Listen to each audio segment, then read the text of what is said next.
रक्त रंजित होली खेला गया।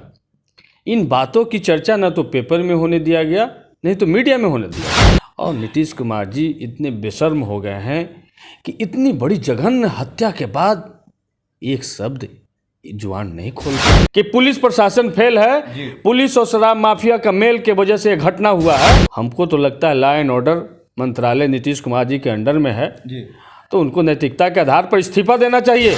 जब लालू प्रसाद यादव जी गरीब गुरबे को खटिया पर बैठने की ताकत दे रहे थे, जब ब्लॉक में जाकर के कुर्सी खींच करके बैठने की ताकत दे रहे थे, लालू प्रसाद ये कह रहे थे कि तुम्हारे साथ कोई अत्याचार जुल्म होता है तो जाकर के तुम अपना FIR दर्ज कराओ। सुशासन मतलब जूते का शासन, सुशासन स्थापित किया गया विधानसभा में। नमस्कार, आप देख रहे हैं लाइव सिटीज। मैं हूं आपके साथ सौरभ राज। बिहार में कानून व्यवस्था के ऊपर लगातार सवाल खड़े हो रहे हैं। विपक्ष लगातार ये कह रहे कि बिहार में लोकतंत्र नाम की चीज़ भी अब बची हुई नहीं है। हमारे साथ हैं RJD के विधायक सतीश दास। इनसे जानेंगे कि क्या मौजूदा समय में बिहार से लोकतंत्र और कानून व्यवस्था सब कुछ गायब हो गया है। सर, जिस तरीके से जो हाल में घटनाएं हुई मधुबनी में, उसके बाद से कहा जा रहा है कि कानून व्यवस्था नाम की चीज़ नहीं है, पुलिस प्रशासन दूसरे कामों में संलिप्त है, क्या कहिएगा सर? सबसे पहले तो दुनिया को हम बता दें जी कि बिहार लोकतंत्र की जननी रही है जी, लेकिन मौजूदा जो सरकार है लोकतंत्र का जितना गला घोटा जा सकता है जी वो तमाम कोशिशें और तमाम चीज़ें की जा रही हैं कि लोकतंत्र किस तरीके से ख़त्म करके भीड़ तंत्र में बदल लिया जाए, मनुवादी तंत्र में बदल लिया जाए, संघवादी तंत्र में बदल लिया जाए। तो हालात ये है कि मधुबनी की जो घटना है जी, एक तो उदाहरण है कि आप लोगों ने देखा कि मधुबनी में किस तरीके से होली के दरमियान रक्त रंजित होली खेला गया। इन बातों की चर्चा न तो पेपर में होने दिया गया, नहीं तो मीडिया में होने दिया गया। जब हमारी पार्टी ने, राष्ट्रीय जनता दल ने इसका संज्ञान लिया, एक प्रतिनिधि मंडल वहाँ भेजा जाता है, हमारे युवा विधायक को वहाँ भेजा जाता है, चेतन आनंद जी को जी, और तो उसके बाद हमारे नेता जब इन बातों को सोशल मीडिया पर जब जारी करते हैं, उसके बाद मीडिया का ध्यान उस ओर मुड़ता है। और नीतीश कुमार जी इतने बेशर्म हो गए हैं कि इतनी बड़ी जघन्य हत्या के बाद एक शब्द जुबान नहीं खोलते हैं। लेकिन नीतीश कुमार तो ये कह रहे कि आप लोग पब्लिसिटी के लिए सब करें, आपकी पार्टी पब्लिसिटी के लिए मधुबनी गई थी। तो मधुबनी नीतीश कुमार जी मानते हैं कि नहीं कि वहाँ हत्या हुई थी? अगर किसी के घर में हत्या हो जाए और हम मातम पोशी के लिए वहाँ जाएं, उनके दुख बांटने के लिए जाएं, उनके दुख दर्द में हम शिरकत करने जाएं, तो इसको अगर पब्लिसिटी नीतीश कुमार जी समझते हैं तो नीतीश कुमार जी क्यों नहीं गए? अभी तक बिहार के मुखिया हैं, क्यों नहीं वहाँ गए? उनके कोई मंत्री क्यों नहीं गए? हम तो सवाल उनसे पूछते हैं। और उनके मंत्री ने, जो नीरज कुमार बबलू जी ने जो सवाल उठाया है कि पुलिस प्रशासन फेल है, पुलिस और शराब माफिया का मेल के वजह से यह घटना हुआ है, तो हमको तो लगता है लॉ एंड ऑर्डर मंत्रालय नीतीश कुमार जी के अंडर में है, तो उनको नैतिकता के आधार पर इस्तीफा देना चाहिए। और यदि बबलू जी की बात गलत है तो बबलू जी को मंत्रिमंडल से बर्खास्त करना चाहिए। लेकिन वो तो कह रहे कि कानून व्यवस्था सब कुछ सही है। जो लोग आज के समय में नरसंहार बता रहे, उनको 1990 के दौर को याद करना चाहिए। 1990 का जो दौर था वो दौर सामंतवादी और नक्सलवादी मूवमेंट का दौर था। उस दौर से लालू प्रसाद यादव जी ने बिहार को बाहर निकाला। 1990 के दौर से लालू प्रसाद यादव जी ने बाहर निकाला। और जब 2005 में जब सत्ता हस्तांतरित हुआ, उसके बाद नीतीश कुमार जी आए।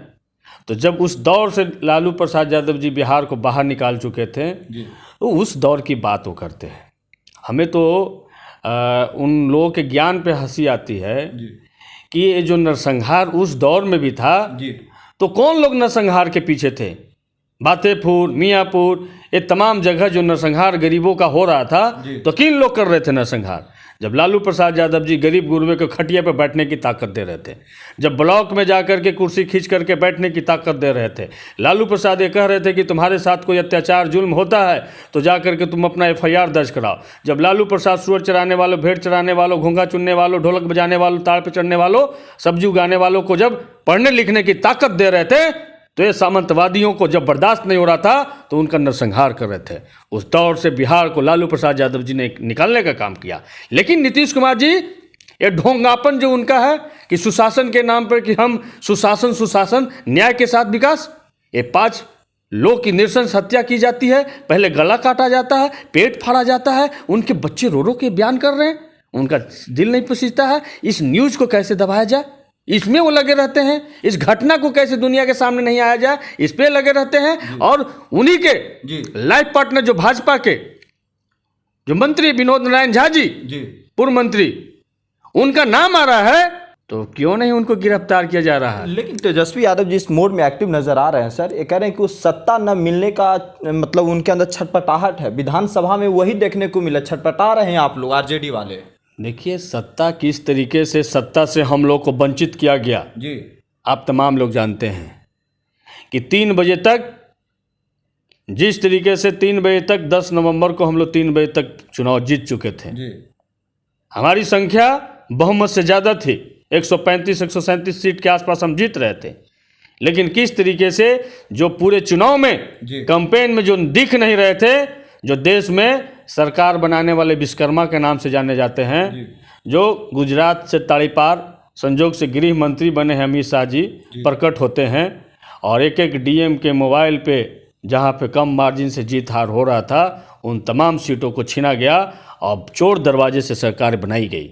उसके बावजूद भी विपक्ष पूरे महीने, आप लोगों ने देखा होगा, ये बजट सेशन में हम लोगों ने सहयोगात्मक सहयोग करके सदन को चलाने सहयोग करें। उन लोग कह रहे आप लोग हल्ला कर रहे थे, आप लोग सदन में कुछ भी सुशासन और कानून व्यवस्था सही नहीं ढंग से एक चीज, सदन में कौन बोल रहा था आसन को कि उतावला ज़्यादा मत होइए? विपक्ष के लोग बोले। एक व्यक्ति का नाम बताइए जो आसन के साथ में भद्र व्यवहार किया। ऊपर आरोप लगा विधानसभा के आप लोग बंदी बना लिए थे सर। तो हमारा अधिकार है। आप गलत तरीके का बिहार विशेष सशक्त पुलिस विधेयक लेकर के आइएगा, जिसमें बगैर वारंट की गिरफ्तारी, बगैर सर्च वारंट का सर्च, बगैर कोर्ट के रिमांड ऑर्डर के आप रिमांड पे किसी को ले सकते हैं, उसमें उसकी हत्या हो जाए पुलिस टॉर्चर के दरमियान में, तो आप कोर्ट तक नहीं जा सकते हैं।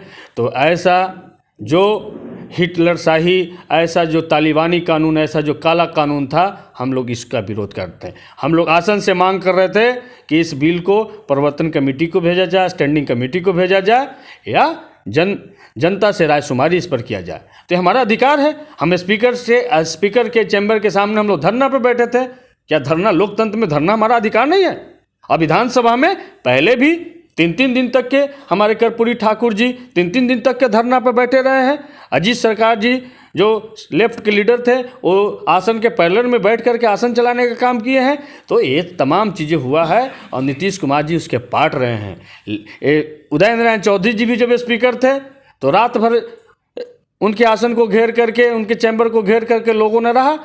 चौधरी जी ने बताया कि हमने भुंजा मंगाया था। फिर ऐसा क्या हुआ सर कि बिहार पुलिस आ गई और जो घटना देखने को मिली बिहार पुलिस के द्वारा, क्या हुआ ऐसा नीतीश कुमार जी जो होता है ना, उम्र के वजह से सठिया गए हैं जी, और उम्र के वजह से वो तिल मिला करके उनको लगा कि ये पुलिस के बल पे हम बिहार को चलाएंगे और ये जो कानून बनाए हैं उसका परीक्षण आज विधानसभा में कर लेना है।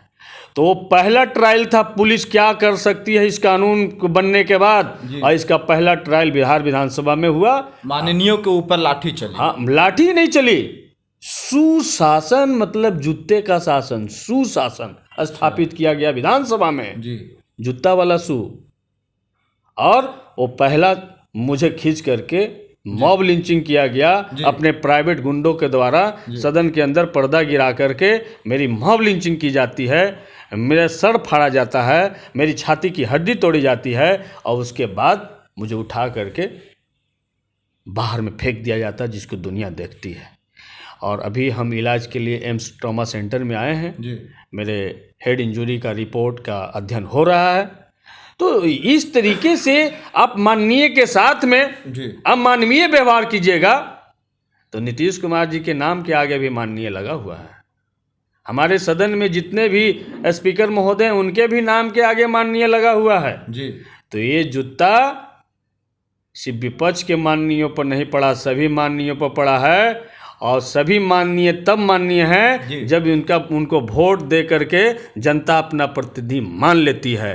तो उन तमाम बिहार के जनता पे जूता पड़ा है और ये बिहार की जनता इसको बर्दाश्त नहीं करेगी। बिहार की जनता लोकतंत्र में विश्वास करती है। छात्र आंदोलन हो या तमाम चंपारण का आंदोलन हो, गौतम बुद्ध का लड़ाई वहाँ से हो, गैर बराबरी के खिलाफ, ये तमाम लड़ाई बिहार से शुरू हुई है। और हमें कहते हुए खुशी होता है कि बिहार में सत्ता व्यवस्था परिवर्तन की लड़ाई तेजस्वी प्रसाद यादव जी की अगुवाई में उसी बिहार विधानसभा में 23 मार्च से शुरू हो गया है। जिस तरीके से आप लोगों ने चुनाव में भी देखा था कि एक हेलीकॉप्टर जो तेजस्वी जी का चल रहा था उसको घेरने के लिए 30 हेलीकॉप्टर लगे थे, लेकिन 30 हेलीकॉप्टर भी तेजस्वी जी को छू नहीं पाए थे। तो उसी तरीका से तेजस्वी यादव जी का काफिला बढ़ चुका है और हम नीतीश कुमार जी से यही कहेंगे कि सिंहासन खाली करो, तेजस्वी आ रहे हैं। चलिए शुक्रिया सर, थैंक यू।